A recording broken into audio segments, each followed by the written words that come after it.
if you are planning to move to the Philippines, do not make this mistake that I just made. I thought it would be a very simple thing to do, went and did it on my own. Unfortunately, I messed up. Now we have a headache that the whole family are trying to work out how best to solve this one. But there's also good stuff in this video as well. So let's go and find out what it is.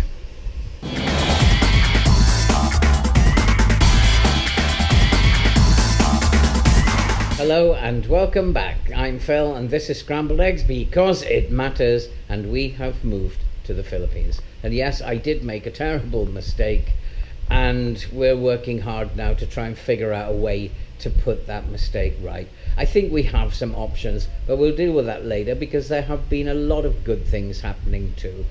And we have finally now got the TV sorted out. We've got a nice 55-inch TV in the living room, absolutely super TV. And there seem to be plenty of free movie channels available here in the Philippines. So most of them though tend to be horror movies, but I think I'll probably be okay watching horror movies for a while. We will get Netflix installed at some point. But overall, the experience is very good here. I've learned to shower as a Filipino. I don't bother with the shower head anymore. I don't need hot water. I just dump water over my head from the bucket on the ground. And that is the best and most comforting way to wash. And probably do that 3 times a day. It's quicker, it only takes 5 minutes.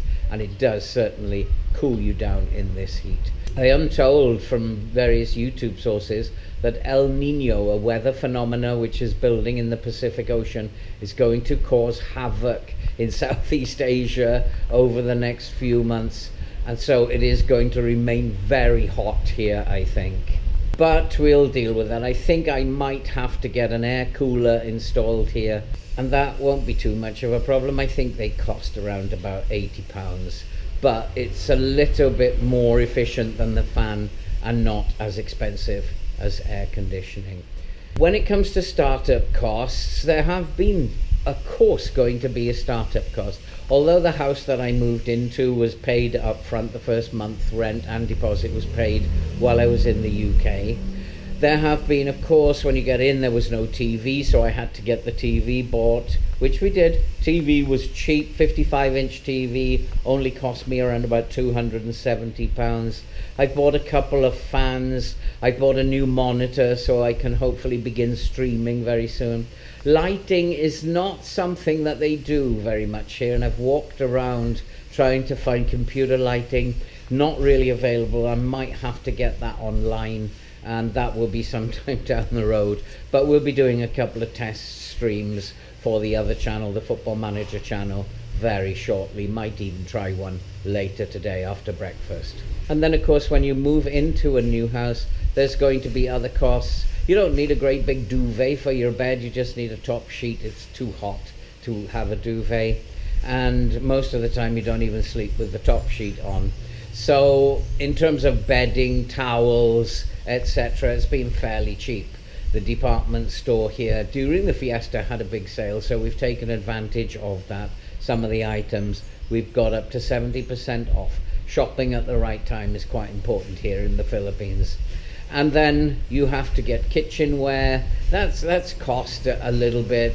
I didn't have pots and pans at the time, so I bought a couple of pots and pans. The family provided most of the cutlery and the cups, etc., but I did have to find some knives, and that took a little bit of doing. They don't really use knives in the Philippines, plenty of forks and spoons, but we did manage to find a pack of 4 knives, which didn't actually cost very much. In terms of startup costs, I've been fairly fortunate in that I paid the month's rent and deposit in advance while I was in the UK, and it's cost me around about $500, I think, to get stuff into the house that I actually need. And now I have pretty much the house as I want it. I'm fairly comfortable here.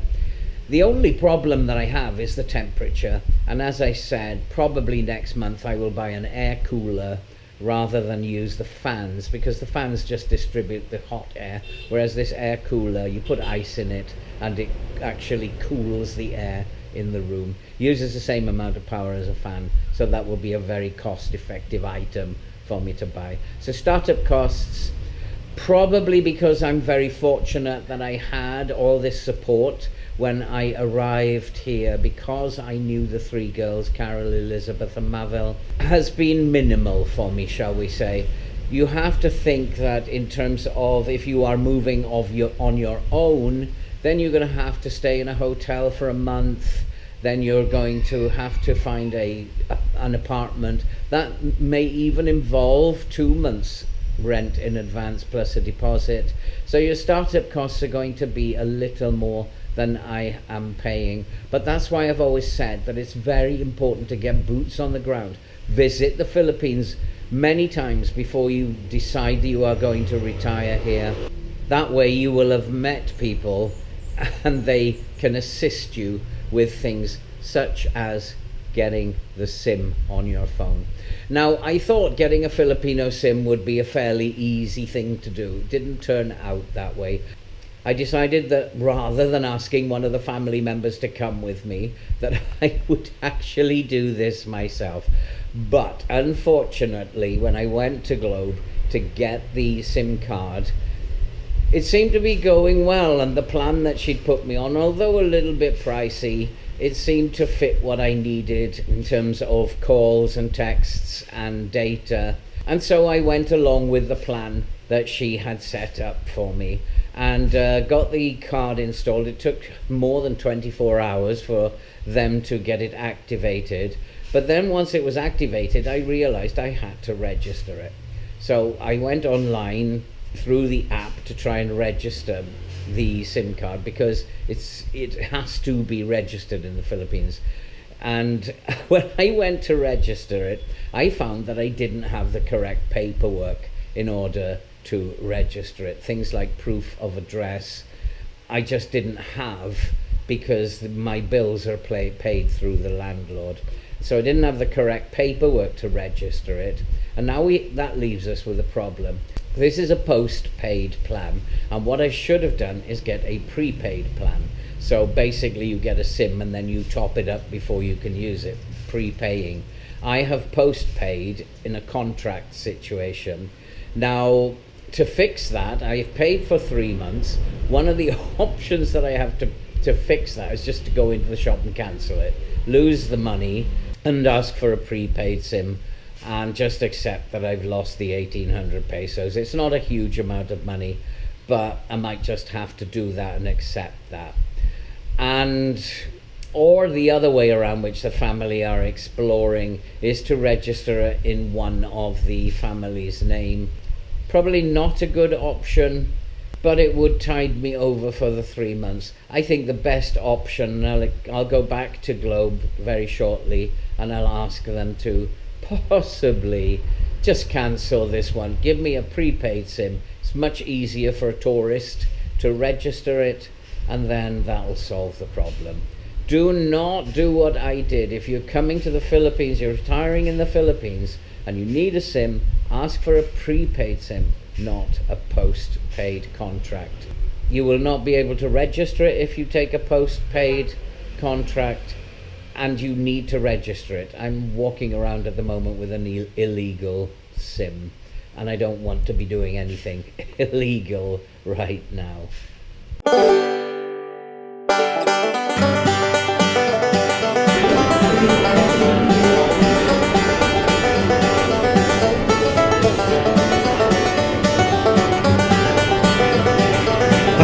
There you are.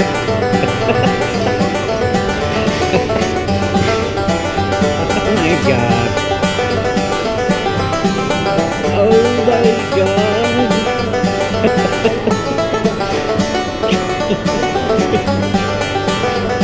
Hi, Papa. Hello. Finally get to meet you. A long time. I haven't seen you for 2 years. Really? Yeah, 2 years. I think nearly 2 years.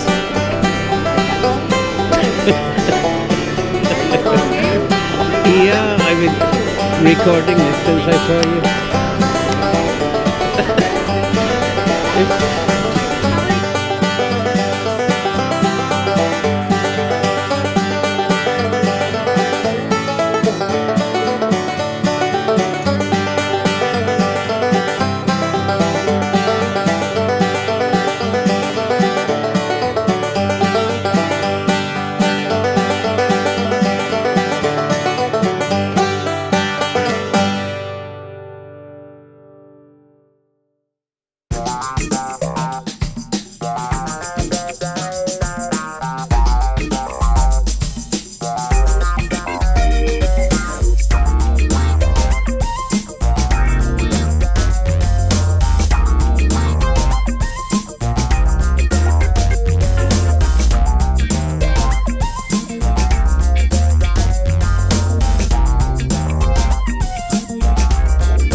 I say yes, you're wonderful tonight.